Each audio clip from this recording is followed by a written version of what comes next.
WhatsApp guys, welcome to our YouTube channel and a new video. तो भाई आज हम बात करने वाले हैं कि क्यों मुझे लगता है कि स्टॉक मार्केट में लोग मोस्टली ज़्यादा लंबा पैसा नहीं कमा पाते और बहुत ज़्यादा पैसा नहीं बना पाते। इनफैक्ट अगर आप देखो, जितना भी मैंने स्टडी किया है, जितना भी मैंने रिसर्च किया है, और रिसर्च के बाद मुझे ये समझ में आया कि भाई स्टॉक मार्केट में अगर आपको पैसा बनाना है और कमाना है तो आप छोटे मोटे पैसे के लिए मत आओ, आपको फिर बनाना है अंधा पैसा, मोटा पैसा, बेइंतहा पैसा, तभी आप स्टॉक मार्केट में आइए।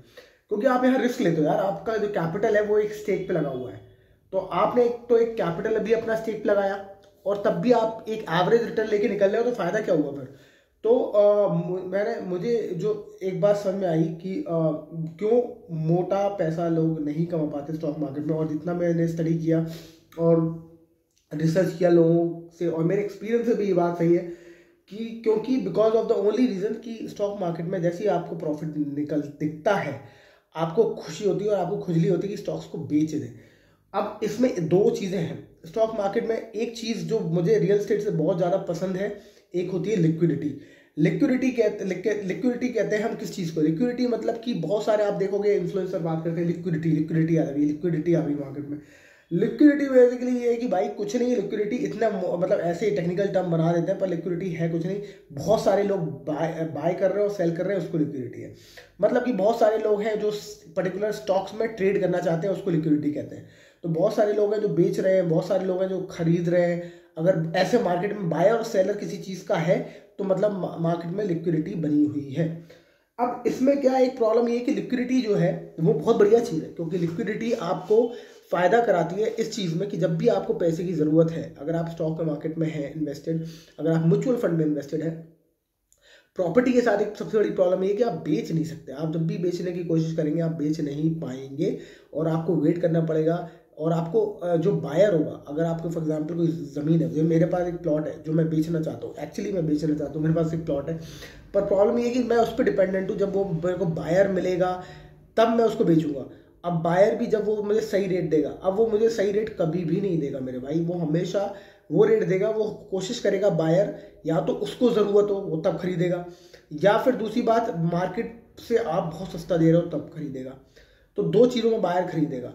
तो आपका एक्चुअली जब आपको बेचना है प्लॉट या ज़मीन या मकान, कुछ भी बेचना है, रियल एस्टेट, तो रियल एस्टेट जब भी आपको बेचना है तो उसमें दिक्कत सबसे बड़ी ये आती है कि भाई आपके लिए बायर खड़ा नहीं होता। आप फंसे रहते हो, आप वेट करते हो कि बायर मिल जाएगा। बायर भी मिलेगा तो बहुत ज़्यादा बार्गेन करता है कि भाई सस्ता कर लो, सस्ता कर लो, तो आपको मन माफिक रेट नहीं मिलता। जबकि स्टॉक मार्केट में ये फ़ायदा सबसे ज़्यादा है कि जब भी आप बेचना चाहते हो तो आपको हमेशा जो मार्केट का रेट चल रहा है आप उस पर हाल के हाल बेच सकते हो, क्योंकि लिक्विडिटी स्टॉक मार्केट में ज़्यादा है। मतलब कि बहुत एक ही टाइम पे बहुत सारे लोग खरीद बेच रहे होते हैं किसी पर्टिकुलर स्टॉक को। तो उससे ये फ़ायदा होता है कि आप कभी भी आप किसी भी स्टॉक को बेच सकते हो। तो इससे ये फ़ायदा हुआ, आपको ये समझ में आया कि भाई लिक्विडिटी जो है स्टॉक मार्केट में बढ़िया। पर at the same time liquidity stock market में बुरी इसलिए होती है क्योंकि जब आपको छोटा सा प्रॉफिट मिलता है, और ये मैंने बहुत बार किया है। मतलब मैं अभी मेरे पास विप्रो के कुछ शेयर्स थे और मेरे पास ट्रेंड रिटेल करके एक शेयर है, आप देखना अगर आपने देखा हो, टाटा मोटर्स का एक शेयर है, वो मैंने 700 रुपये पे 600 550 रुपये पे भी लिया था। मैंने 550 रुपये पे लिया था और 150 रुपये बढ़ा प्राइस, मैं बेच के निकल गया। मैंने कहा अरे बस 150 रुपये मुनाफा कर लिया भाई, ठीक है। तो मैंने इसको ट्रेड कर लिया। आज वो शेयर 7,000 रुपये का है। अगर मैं उसको लेके बैठ जाता तो ठीक ठाक सा बहुत बढ़िया रिटर्न दे देता, मल्टी बैगर बन गया होता, इसको मल्टी बैगर कहते हैं हम। पर बात ये कि अब थोड़ा सा मुनाफा हुआ, लिक्विडिटी है मार्केट में, खरीदार हमेशा तैयार है इस रेट पे, मैंने जल्दी से बेच के निकल गया। तो ये जो दुख है बेसिकली जो है खरीद बेचने का, कि हम राइट टाइम पे खरीद नहीं पाए, राइट टाइम पे बेच नहीं पाए, ये हमेशा रहता तो है, बात तो सही है। But at the same time अगर आप देखो तो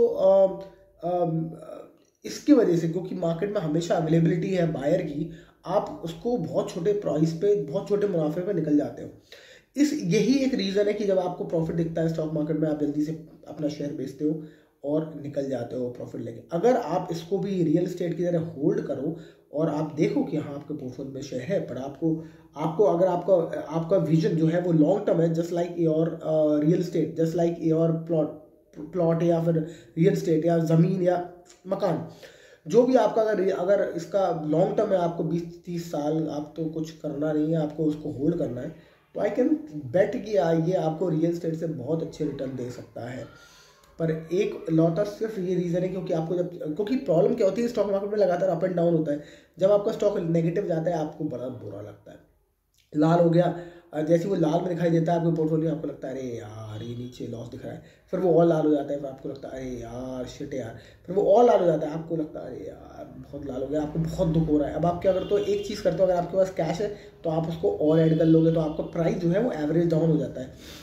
इसको हम कहते हैं एवरेजिंग द प्राइस। वो मैं आपको किसी वीडियो में बताऊंगा, वो भी एक स्मार्ट तरीका है। तो अगर आप म्यूचुअल फंड में कर रहे हो तो वो ज़्यादा बेटर है।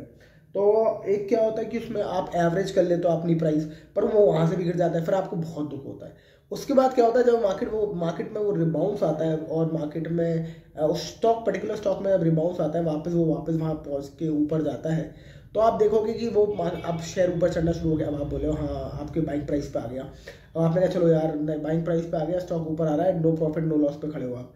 अब क्या होगा, थोड़ी देर बाद वो जब थोड़ा सा प्रॉफिट आने लगेगा 2-4% का, आप बोलोगे यार 2-4% का प्रॉफिट आ रहा है भाई, लेके निकल, मैं तो इतने टाइम से फंसा हुआ था। अब आप उसको लेके निकल जाओगे 2-4% का प्रॉफिट को, अब वो वहाँ से भागना शुरू करेगा क्योंकि वो बहुत साल से तो नहीं आ रहा था ऊपर। अब आपका तो सब्र का बांध टूट पड़ा है ना, मतलब हाँ सब्र का बांध टूट चुका है आपका। तो अब आपने तो कहा कि भाई थोड़ा बहुत प्रॉफिट है, मेरा मुनाफा जो मेरा मूल है वो वापस आ गया और थोड़ा बहुत प्रॉफिट देख के जा रहा है, ले ले भाई बेच के निकल। आप निकल गए। अब आप इतने साल बैठे भी उस पर स्टॉक्स पे पर्टिकुलरली, और आप बैठ के वेट करते रहे कि अब ये ऊपर आएगा। जब वो ऊपर आना शुरू किया, जब वो भागना शुरू किया, आप 2-5% लेकर निकल गए और अब वो भागता चला आ रहा है। अब आपको सिर्फ एक ही चीज़ है, रिग्रेट। अब आप बैठ के रिग्रेट करो कि यार ये पर्टिकुलर स्टॉक भागता चला आ रहा है और कुछ नहीं हो रहा। तो यार ये एक one of the biggest reason है जो मैंने रियलाइज़ किया मार्केट में, कि why people are not able to make lot of money. Why मैं बहुत सारे स्टॉक्स में क्यों नहीं बैठ पाया लंबे समय के लिए और वो राइड नहीं कर पाया। जैसे मैंने आपको बताया ट्रेंड, जो कि टाटा की कंपनी है, जो कि जूडियो एक ब्रांड है, आपने देखा होगा। तो जूडियो एक ब्रांड है, वो रिटेल, टाटा का रिटेल ब्रांड है। इसी का जो स्टॉक मार्केट में वो लिस्टेड है, वो ट्रेंड नाम से लिस्टेड, TRENT। तो आज वो अगर मैं उसमें बैठा होता तो आराम से मेरे पैसे तो बहुत कितने गुना हो गए होते। मतलब सोचो ना, 700 का 7,000, तो कितना हो गए, 700 का 7,000, 10 गुना हो गया पैसा उसमें मेरा ऑलमोस्ट। तो 10 गुना पैसा हो गया होता, पर मैंने क्या 10 गुना मतलब डबल नहीं, 10 गुना, 10 टाइम्स। तो अगर मैंने लाख रुपए भी शेयर खरीदा, लाख रुपए भी लगाए होते उस पर, 10 लाख हो गए होते। Wow, look at the kind of returns I would have got in 4 साल। पर भाई इतना वेट करना, इतने सब्र से बैठना और इतने लंबे समय के लिए होल्ड करना बहुत मुश्किल होता है। आप अगर प्रॉपर्टी होती तो आप होल्ड कर लेते हो क्योंकि आप ज़मीन बेचना खरीदना नहीं करना चाहते, आप इमोशनली भी अटैच होते हो। पर शेयर से आप इमोशनली अटैच नहीं होते क्योंकि आपको सिर्फ फिंगर टिप्स पे आपको बस बटन दबाना है, खट से शेयर उड़ जाता है। तो एक फ़ायदा भी ये अच्छी बात है कि जब आपको खरीदना है तो खट से शेयर आपको खरीद लेते हो। पर जब बिकता है तो खट से जो बेचते हो, इससे नुकसान यही है कि आप बहुत लंबे समय नहीं बैठ पाते। अगर आप गौर से देखो कि आप मुझे बड़ा इंटरेस्टिंग है, किसी कोई बड़ा फेमस इन्वेस्टर था, उसने बड़ा अच्छी बात बोली थी कि भाई अगर आप देखो कोई रियल एस्टेट की प्रॉपर्टी खरीदते हो, आप अगर कोई मकान खरीदते हो तो आपको लगता हो यार आपका दाम बढ़ गया, तो आप क्या ऐसा सोचते हो कि एक कमरा बेच देते हैं इसका, या यार एक कमरा बेच देते हैं, ड्राइंग रूम बेचते हैं, चल लेके निकल, चल टॉयलेट वाला हिस्सा बेच देते हैं, चल निकल। तो आप थोड़े थोड़े, जैसे आप शेयर बेचते हो थोड़े थोड़े, चल थोड़ा सा प्रॉफिट बुक कर लेते, थोड़ा थोड़ा बेचते रहते हैं।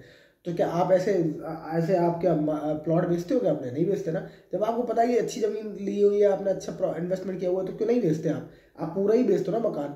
तो इसी तरह जब शेयर आप बढ़िया लेते हैं और अब आपको लगता है कि हाँ अभी अच्छा रिटर्न बना रहे हैं, तो उसको पूरी जो उसकी राइड होती है, उसको राइड करना, उसकी जो पूरी जो क्या कहते हैं स्विंग है, उसको पूरा राइड करना इतना आसान नहीं है। और this is the only reason क्योंकि बहुत आराम से खट से बिक जाता है शेयर, इसके वजह से, क्योंकि आसानी से आप बेच सकते हो और आसानी से आप खरीद सकते हो as compare to real estate या कोई भी अदर इन्वेस्टमेंट।